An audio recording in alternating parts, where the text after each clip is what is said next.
My question is to the Minister for Regulation and asks, what recent announcements has he made? Mr Speaker.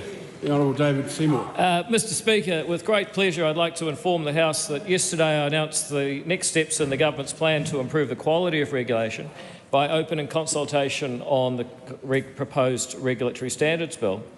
To lift productivity and wages, the Government's agreement is to include a commitment to pass the Regulatory Standards Act. And this bill has four components: a set of principles for responsible regulation, a mechanism to ensure regulations are consistent with the principles or justify departure from the principles, a recourse to enable New Zealanders to seek an independent assessment when a regulation does not meet the principles, and statutory powers for the Ministry. Consultation on the proposed Regulatory Standards Bill is open until Monday, 13 January 2025. Supplementary.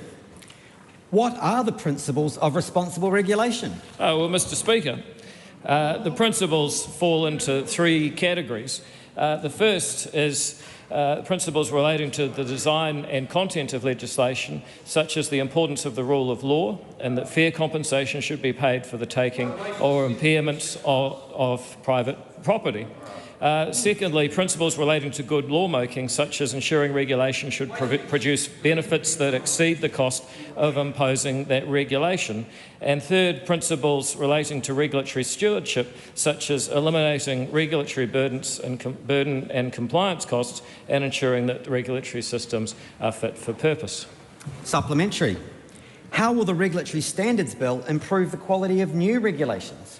Mr Speaker, the Regulatory Standards Bill is fundamentally an exercise in transparency.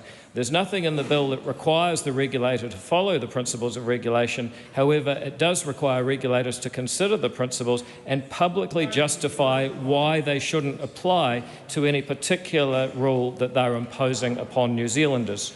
If we raise the political cost of making bad laws by allowing New Zealanders to hold politicians and regulators accountable, the outcome will be better lawmaking, higher productivity and better wages for all New Zealanders.